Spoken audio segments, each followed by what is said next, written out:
महाराष्ट्र में घर हक संघर्ष समिति नाम का एक संगठन तेजी से उभर रहा है।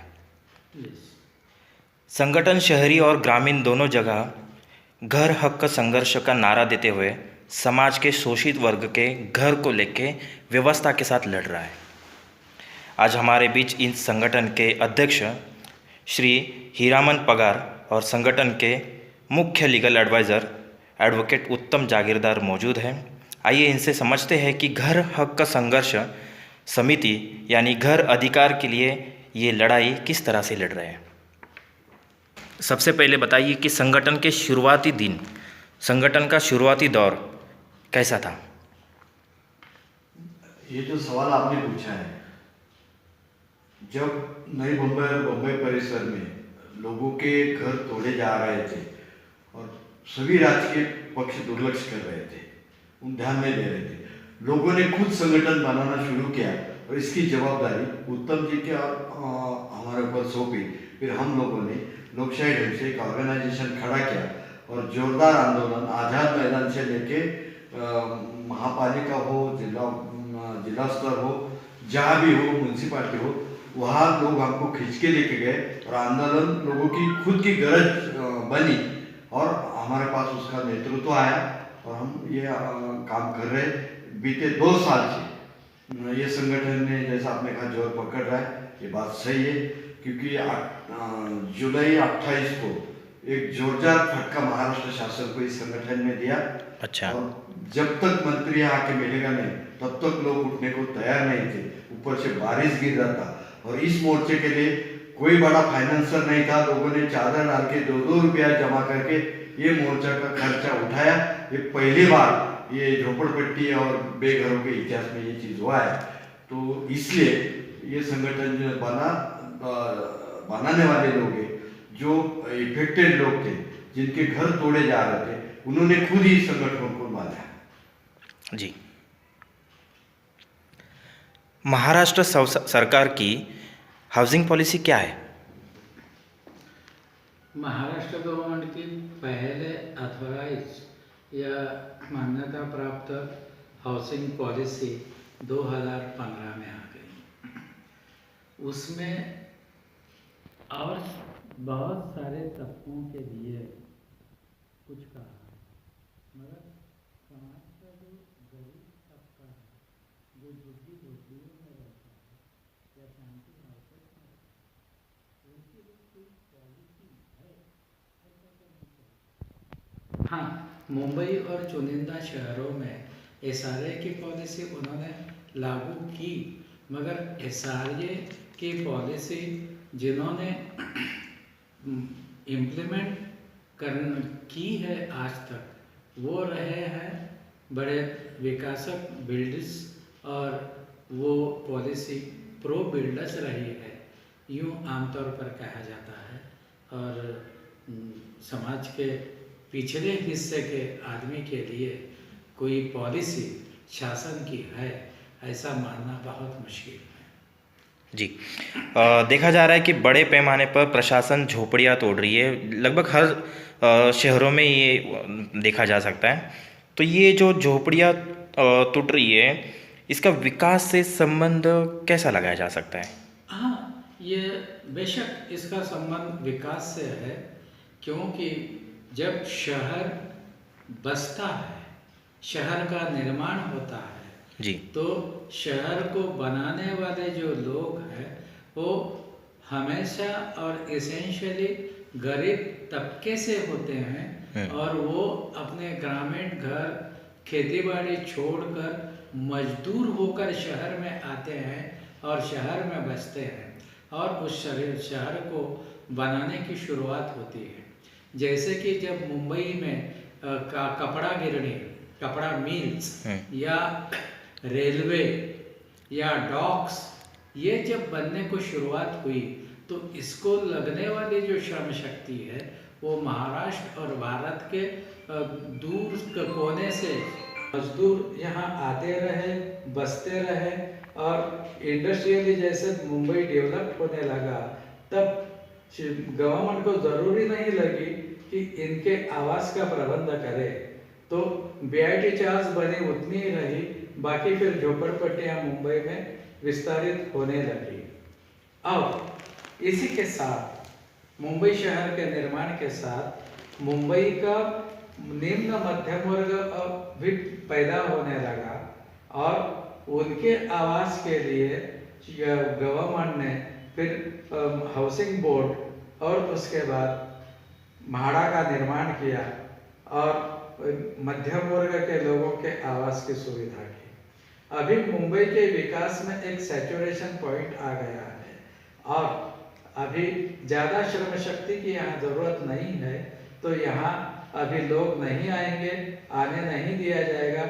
जो बसें हैं वो भी अभी रिडंडेंट हो चुके हैं, यानी ज़्यादा हो चुके हैं, उनकी इस शहर को ज़रूरत नहीं है और उनको बाहर भेजा जाएगा। तो यही वजह है कि झोपड़ियाँ तोड़ रहे हैं और यहाँ बसे हुए लोगों को बाहर मुंबई के कर रहे हैं। और अभी बात जो हो रही है स्मार्ट सिटी की, स्मार्ट सिटी में सिर्फ पैसा है तो आप घर खरीद सकते हैं और स्मार्ट सिटी में आपको कोई भी मेहनत कश आदमी की ज़रूरत नहीं है, क्योंकि स्मार्ट सिटी में रहते हुए हमारे लाइफस्टाइल ही चेंज हो रही है। थोड़ा सा मैं विस्तार में आपको बताऊं। जी देखिए, हमारे घर में काम करने के लिए हमें एक हाउसमेड की ज़रूरत लगती है, बराबर। हाँ, वो घर में हमारे काम करती है, मगर अभी उसको रिप्लेस मशीनें करेंगी। ग्लोबलाइजेशन के दौर में जो जागतिक वित्तीय संस्था है वो इतना पैसा आपके देश में देगी और उसका ज़्यादा लाभ यहाँ का जो बुर्जुआ है, जो मध्यम वर्गीय है, उसको होगा। और उसके घर में वॉशिंग मशीन के साथ डिश वॉशर्स आएगी और इतने घर का काम करने वाली इतनी सारी मशीनें आएंगी कि उनको हाउसमेड की जरूरत नहीं है। वैसे ही आप देख रहे हैं MUTP हो रहा है, उसके तहत बहुत बड़े चकाचौंध रास्ते बन रहे हैं, बराबर, बहुत बड़े पुल बन रहे हैं, फ्लाईओवर्स और मेट्रो ट्रेन आ रही है और बहुत स्पीड से चलने वाली ट्रेनें बुलेट ट्रेन आ रही है। तो इसके लिए जरूरत है जमीन की, आदमी के नहीं। तो आज जिनके पास जमीन है वो हमारे काश्तकार हैं, उनसे वो छीनी जाएगी। और यहाँ जो लोग हैं जमीन पे निर्भर है अपने रोजी रोटी के लिए, या इस शहर की सेवा करने वाले जो लोग हैं, जैसे रिक्शा वाले हैं, टैक्सी ड्राइवर्स हैं, लॉन्ड्री वाले हैं या कारपेंटर है, ये किसी की भी जरूरत नहीं है। जब ये शहर का पूरा निर्माण होगा तो ये लोग यहाँ रखने का कोई ज़रूरत नहीं होगी, इनको भगाया जाएगा। और जो वो लोग रहते कहाँ हैं, झोपड़पट्टी में, तो उनको तोड़ दिया जाएगा। ठीक है। अब ये झोपड़पट्टी, जैसे मैं वापस पहले भी सवाल किया था, जो झोपड़पट्टियाँ टूट रही है, झोपड़ियाँ टूट रही है, अब ये जो बेघर हुए जो लोग हैं वो कैसे मतलब विस्थापित होंगे, उनका मतलब क्या करना चाहिए उनको? हाँ, देखिए, कानून जो है हमारे देश में 30,000 से भी ज़्यादा कानून बने हुए हैं। हमारे विधायक और सांसद विधानसभा, असेंबली या लोकसभा में बैठकर वो बनाते हैं। मगर इतने सारे कानून होकर भी ना हमारी गरीबी हटी है, ना लोगों को स्वास्थ्य, आवास और शिक्षा की सुविधाएं प्राप्त हो चुकी है। तो वैसे ही अब गरीब लोग हैं, उनके घर के बारे में कोई भी कानूनन प्रावधान उनके हित में, उनके लाभ में आज मौजूद नहीं है। हालांकि हमारे संविधान में आर्टिकल 21 कहता है कि आपको जीने का हक दिया जाता है और विदाउट ड्यू प्रोसेस वो हक को छीन के नहीं ले सकते। ओके, तो अभी जब हमारे घर तोड़ते हैं तो MRTP का कानून हो या चाहे मुंबई म्युनिसिपल कॉरपोरेशन का कानून हो, उसमें प्रावधान है कि घर तोड़ने के पहले 1 महीने की नोटिस देनी चाहिए। जी बिल्कुल। मगर प्रशासन बहुत सारी जगह ऐसे नहीं करता और लोगों को तोड़ दिया जाता है। एक हाउसिंग राइट के साथ बहुत एक बंडल ऑफ राइट्स आता है, यानी शिक्षा का अधिकार होता है। बराबर। घर नहीं तो बच्चे क्या शिक्षा लेंगे? घर नहीं है तो आप रोजी रोटी के लिए रहेंगे कहाँ और रोजी रोटी करेंगे क्या? तो सारे आपके जो मूलभूत अधिकार है वो छीन लिए जाते हैं, और ये विदाउट ड्यू प्रोसेस हो रहा है। जी। और ये कट ऑफ डेट डाली है गवर्नमेंट ने। मुंबई में 2000 के पहले आने वाले लोग हैं, उन्हें शायद पात्र किया जाता है SRA की योजना के अंतर्गत, या उन्हें घर दिए जाते हैं। बहुत बड़ा सवाल है 2000 के बाद जो यहाँ आए हैं वो लोगों के मूलभूत अधिकारों का क्या? बराबर। उनके लिए घर नसीब नहीं है, घर रहने का उनका अधिकार नहीं है, शिक्षा पाने का अधिकार नहीं है। मान लीजिए कि मैं 2000 के बाद मुंबई में आया हूँ, तो 2000 के बाद मेरा जो बच्चा पैदा हुआ है उसे शिक्षा का इस शहर में रहने का कोई हक नहीं है। वो क्या इलेजिटिमेट है, गैर कानूनी बच्चा है, उसे आप बाहर भेज देंगे, रहने को नहीं देंगे, शिक्षा का अधिकार नहीं देंगे? जी बिल्कुल। और यहाँ के स्वास्थ्य की सारी योजनाएं, शिक्षा की सारी जो उपलब्धियां हैं वो अभी प्राइवेट सेक्टर में जाती है, और मेरी तो इतनी आय है नहीं कि मैं ये सारी बातों को पूरा कर सकूं। तो मेरा जीवित अधिकार है वो छीन लिया गया है। मेरे पीछे कोई भी नहीं है, कोई कानून नहीं है। यहाँ का संसद और यहाँ की जो असेंबली वो मेरा साथ नहीं देती, ऐसा तो काम आदमी को लगता है। और इसी मसले को लेकर घर हक संघर्ष समिति काम कर रही है। तो जैसा संघर्ष समिति नाम है, तो ये संघर्षमय बड़ी लड़ाई रही है सरकार के साथ, राज्य सरकार के साथ, स्थानिक जो प्रशासन है, चाहे सिडको हो, हडको हो, MIDC हो या वन जमीन हो। अभी तक नई बम्बई में कम से कम 30-40 जगह में ये संगठन खड़ा हो चुका है। स्थानिक कमेटियां हो चुकी है, उसमें बहुत सारी महिला ज़्यादा पैमाने पे है, और ये महिलाएं हमेशा मोर्चे में वगैरह आगे रहती, चाहे मोर्चा राज्य सरकार पर हो, चाहे कलेक्टर पे हो, चाहे म्यूनसिपल कमिश्नर पे हो। क्या बात है। उसमें बहुत ज़्यादा संख्या में महिला और स्कूली बच्चे आते हैं, क्योंकि जो झोपड़ियाँ तोड़ी गई है उसमें लोगों के बच्चे लोग, जो पढ़ने वाले बच्चे, उनका कोई विचार वहाँ नहीं है। इसलिए ह्यूमन राइट कमीशन हो, टाटा नगर जैसी जो बस्ती है, ये मेट्रो बाद में आई, ये बस्ती वहाँ पहले ही है, इसका कोई किसी ने भी विचार न करते हुए लोगों को बेघर करने की भले कोशिश की हुई, ये लोगों ने मोर्चा निकाल के सरकार का निषेध किया है। और भले वो सरकार कंपाउंड बांधे या कुछ करे, लोग वही रहेंगे। कोर्ट में गए, एडवोकेट उत्तम जहागीरदार ने मानव हक आयोग के वहाँ उनकी अर्जी न्याय के लिए दाखिल की है।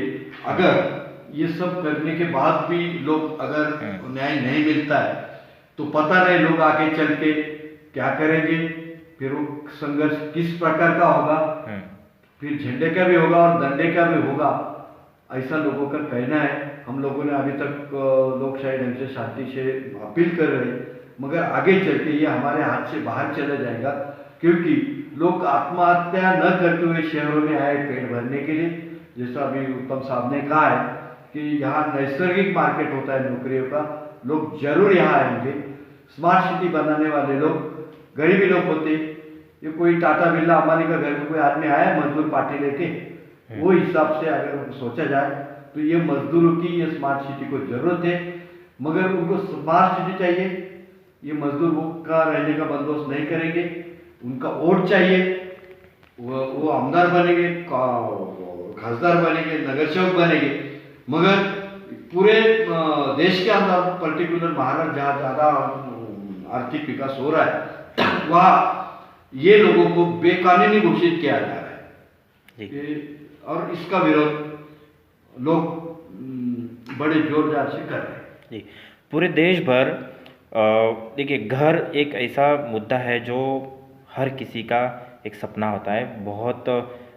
बहुत साल लग जाते हैं अपना एक छोटा सा घर बनाने के लिए, लोगों को कई ज़िंदगी दांव पे लगानी पड़ती है। तो पूरे भारतवासियों को आप घर हक समिति संघर्ष जो संगठन है आपकी, इसके अध्यक्ष के नाते आप क्या अपील करना चाहते हैं? हम फिर कुछ दिन पीछे आपको लेके जाएंगे। हम्म, जब महाराष्ट्र सरकार नया नया पैदा हुआ था, महाराष्ट्र नया बना था, जी उस टाइम यशवंतराव चव्हाण नाम के यहाँ के पहले मुख्यमंत्री थे बराबर। और उन्होंने एक बड़ी घोषणा की थी, जो मराठी में हम दोहराते हैं उसको, हाँ राहील त्याचे घर, हम्म, कशेल त्याची जमीन.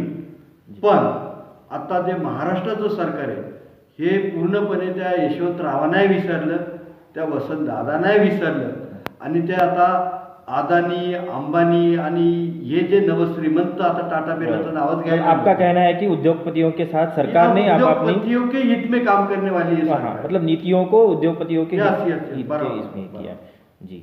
तो मतलब वही मेरा सवाल है कि सवाल यानी कि आपका जो लोगों का एक हक की जो लड़ाई लड़ते हैं, घर के लिए हो या नौकरी के लिए हो, उनको आप क्या अपील करना चाहते हैं इस समिति के अध्यक्ष के नाते? तो मैं ये अपील करना चाहता है, भारतीय संविधान ने आपको अधिकार दिए हैं, जी बिल्कुल। वो संविधान के मुताबिक आप आपके अधिकार, भले कोई भी सरकार आए, कोई भी मुख्यमंत्री आए, किसी भी प्रकार का प्रशासन आए, वो आपको खदेड़ नहीं सकता है. आपको आपके जो हक संविधान ने दिए उसको बहाल उनको करना ही पड़ेगा. अगर नहीं करते तो इसका मतलब वो संविधान को तोड़ रहे हैं, संविधान के नियम सरकार नहीं पाल रही, अपना जो दायित्व है वो नहीं पाल रहे, एक विशिष्ट वर्ग के लिए काम कर रही है. और वो विशिष्ट वर्ग है यहाँ का पूंजीपति हो, यहाँ के नवश्रीमंत भांडवलदार हो. मगर ज़्यादा दिन लोग चुप नहीं बैठेंगे, अपने हक के लिए जरूर लगे, चाहे लड़ाई आर पार की. जी बहुत बहुत शुक्रिया।